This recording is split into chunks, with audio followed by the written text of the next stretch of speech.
आरव अब चैन से नहीं बैठ सकता था। डर और सच्चाई दोनों ही उसकी रगों में दौड़ रहे थे। रिया की आत्मा बार बार उसे संकेत दे रही थी कि उसके कातिल को सामने लाना जरूरी है, लेकिन कैसे? उसके पास ना कोई सबूत था और ना ही कोई साथी। उस रात करीब 2:45 आरव डायरी पढ़ रहा था। तभी कमरे की फर्श से अजीब सी ठक ठक की आवाज आई, जैसे कोई नीचे से दरवाजा खटखटा रहा हो। वो चौंक गया, फर्श पर हाथ फेरने लगा तो अचानक उसका हाथ एक ढीली टाइल पर अटक गया। उसने टाइल उठाई, नीचे अंधेरा गड्ढा था। गड्ढे से एक ठंडी हवा का झोंका आया। मोबाइल की टॉर्च जलाकर झांका तो लगा जैसे नीचे कोई सीक्रेट रास्ता हो। आरव ने हिम्मत की और धीरे धीरे उस गड्ढे से नीचे उतरा। लोहे की सीढ़ियां नीचे की ओर जाती थीं। करीब 10 कदम उतरने के बाद वो एक पुराने बेसमेंट में पहुंचा। चारों तरफ जाले, टूटी कुर्सियां और अंधेरा, लेकिन बीच में रखा था तांत्रिक अनुष्ठान का चक्र। काले रंग से बने प्रतीक, लाल धागे और राख के ढेर। वहां अब भी अगरबत्ती जैसी गंध आ रही थी, जैसे अभी हाल ही में कोई अनुष्ठान हुआ हो। आरव का दिल जोर जोर से धड़कने लगा। उसने सोचा, क्या प्रोफेसर यहाँ तांत्रिक पूजा करता है? क्या इसी से रिया की मौत जुड़ी है? बेसमेंट की दीवारों पर खून से अजीब अजीब मंत्र लिखे थे। एक कोने में लोहे की जंजीरें पड़ी थीं, उन पर अब भी सूखे खून के निशान थे। आरव कांप गया। क्या रिया को यहाँ बांधा गया था? अचानक उसकी नजर एक पुराने ट्रंक पर पड़ी। उसने उसे खोला। अंदर से मिली एक सफेद ड्रेस जिस पर खून के धब्बे थे। ड्रेस वही थी जो उसने रिया की आत्मा में देखी थी। आरव अब डर से पसीने पसीने हो गया। उसके सामने साफ था, रिया को यातनाएं दी गई थी और शायद यहीं उसकी हत्या हुई थी। उसी वक्त पीछे से कदमों की आवाज आई। आरव ने टॉर्च घुमाई। वहां प्रोफेसर विक्रमादित्य सिंह खड़े थे। उनकी आंखों में गुस्से और पागलपन की आग जल रही थी। तो तुम यहाँ आ ही गए, उनकी आवाज गूंजी। जिस सच को दफन किया गया था उसे तुम खोद निकालना चाहते हो। बहुत बड़ी गलती की है तुमने। आरव पीछे हट गया। रिया की मौत आत्महत्या नहीं थी, आपने उसे मारा। प्रोफेसर की ठहाके जैसी हंसी गूंजी। हाँ, मैंने ही उसे मारा क्योंकि उसने मेरे राज जान लिए थे। वो मुझे उजागर करना चाहती थी, लेकिन मैं उससे ज्यादा ताकतवर था। प्रोफेसर ने एक लाल धागे से बंधी हुई काली किताब निकाली। ये शक्ति है जिससे मैं आत्माओं को नियंत्रित कर सकता हूँ। रिया ने इसे देख लिया था, इसलिए उसे मरना पड़ा। आरव डर के मारे पीछे हट रहा था, लेकिन तभी बेसमेंट की हवा अचानक ठंडी हो गई। दीवारों पर लिखे मंत्र चमकने लगे। रिया की आत्मा प्रकट हुई। उसकी आंखों से आंसू बह रहे थे, लेकिन चेहरे पर गुस्सा था। तुम्हारा समय खत्म हो चुका है, उसकी आवाज पूरे बेसमेंट में गूंजी और प्रोफेसर ने मंत्र पढ़ना शुरू किया। ओम काली, ओम रुद्राय नमः। उसके हाथ से आग जैसी रोशनी निकली और आत्मा की ओर बढ़ी। रिया की आत्मा चीख उठी, लेकिन उसने भी अपनी शक्ति से जवाब दिया। आरव हैरान खड़ा था।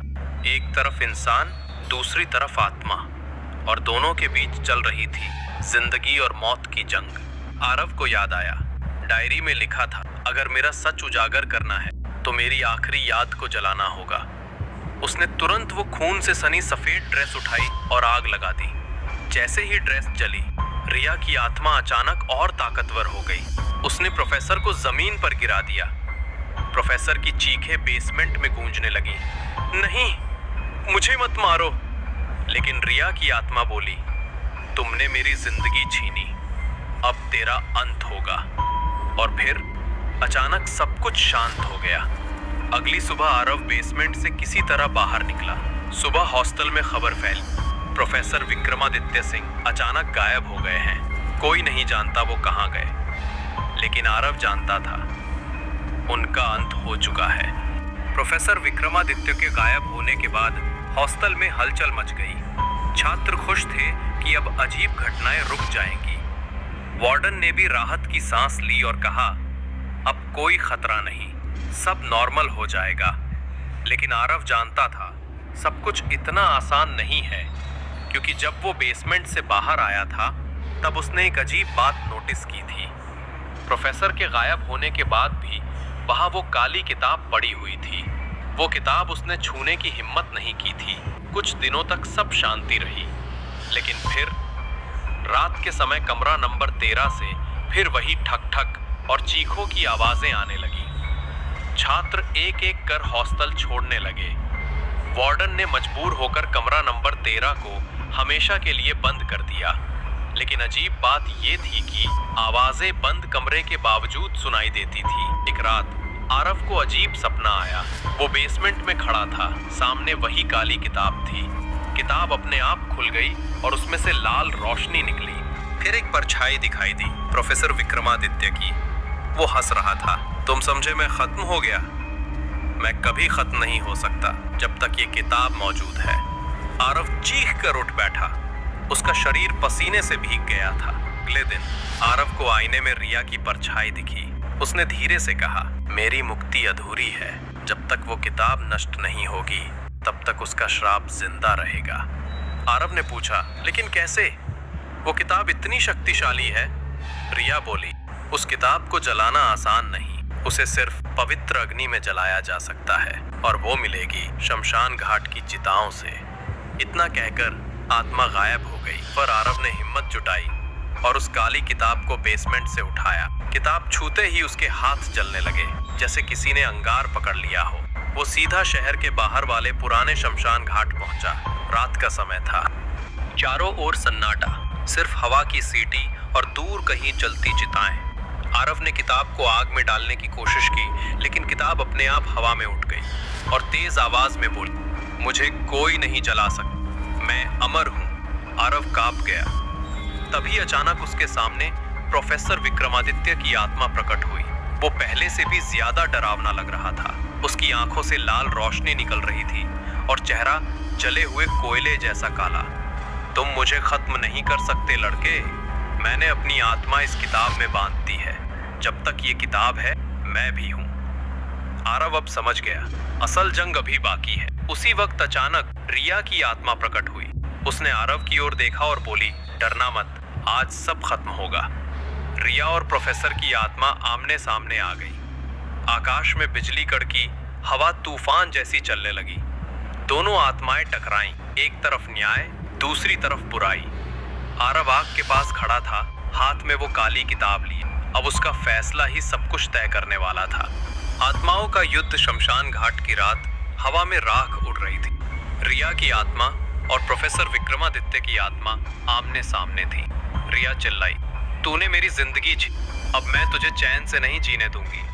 प्रोफेसर ठहाका मारकर बोला, तू आत्मा है, मैं आत्माओं का स्वामी, तू मुझे हरा नहीं सकती। उनकी टक्कर से आसपास की चिताओं की लपटें अचानक तेज हो गईं। आकाश में बिजली चमकी और ऐसा लगा मानो धरती हिल रही हो। आरव कांपते हाथों से किताब पकड़े था।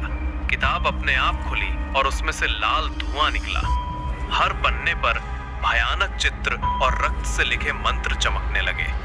अचानक किताब ने आरव से कहा, मुझे जला मत, अगर तू मेरा सेवक बनेगा तो मैं तुझे अमर बना दूंगी। आरव स्तब्ध रह गया। उसके कानों में गूंजती रही किताब की फुसफुसाहट, सोच, अमर शक्ति, सब पर राज, सिर्फ तेरा।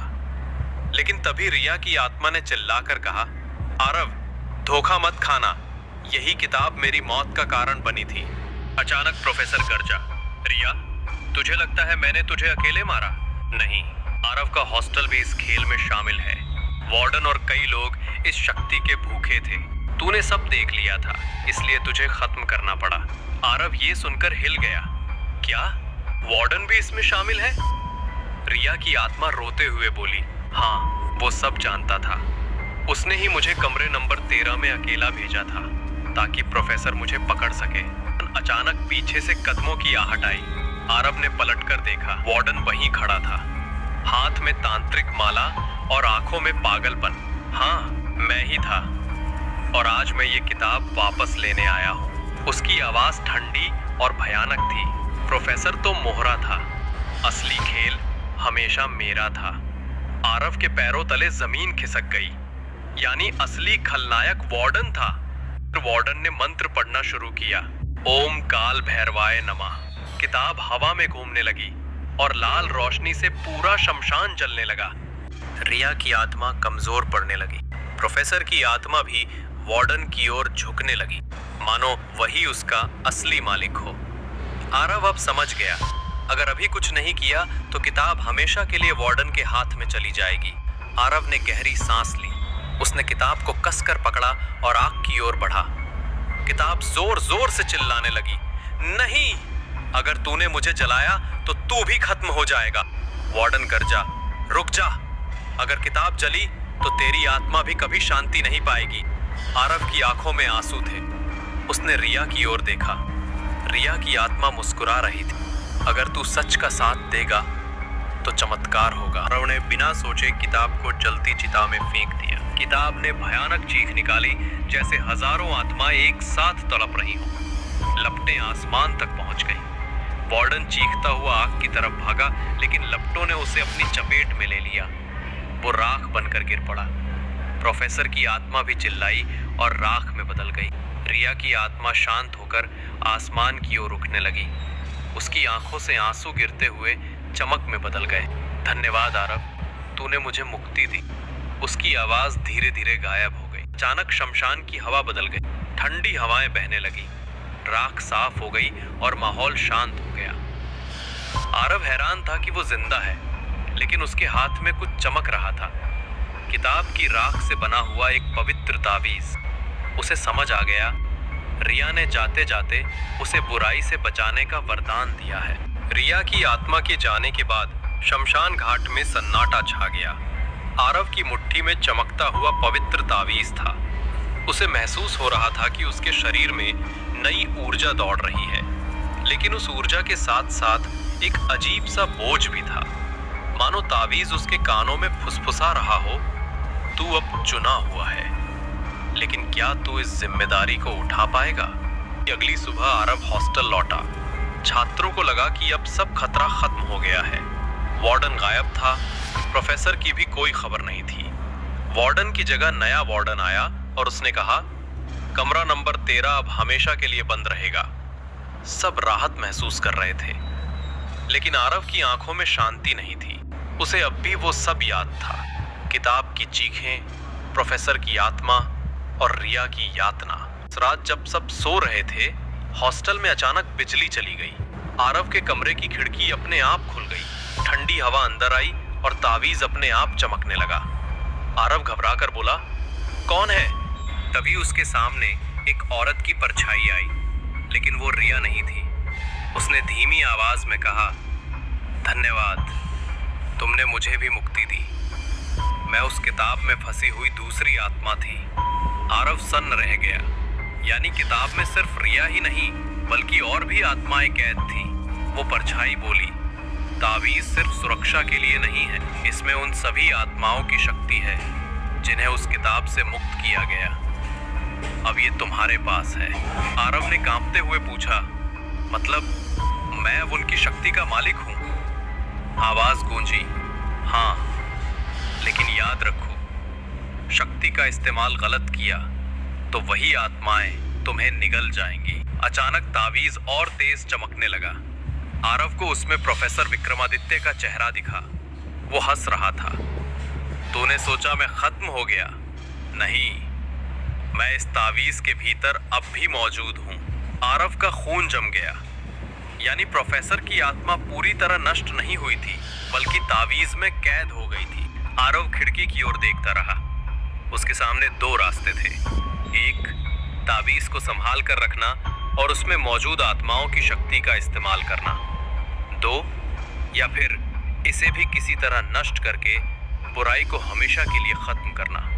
उसने ताबीज को कस कर पकड़ा और बुदबुदाया, अगर ये शक्ति दूसरों की रिस्पेक्टिंग के लिए है तो मैं इसे स्वीकार करता हूँ, लेकिन अगर इसमें जरा भी बुराई है तो मैं खुद इसे नष्ट कर दूंगा।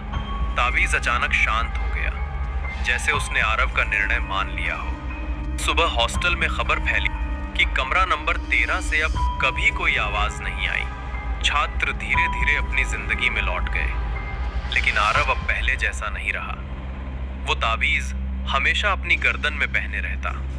लोग कहते थे उसकी आंखों में अब एक अलग सी चमक आ गई थी, मानो वो इंसान नहीं बल्कि कोई रहस्यमय शक्ति हो। और आज भी जब कोई नए छात्र से पूछता है ये हॉस्टल का सबसे डरावना कमरा कौन सा है, तो लोग धीरे से जवाब देते हैं कमरा नंबर 13, जहां सब कुछ खत्म भी हुआ था और शुरू भी।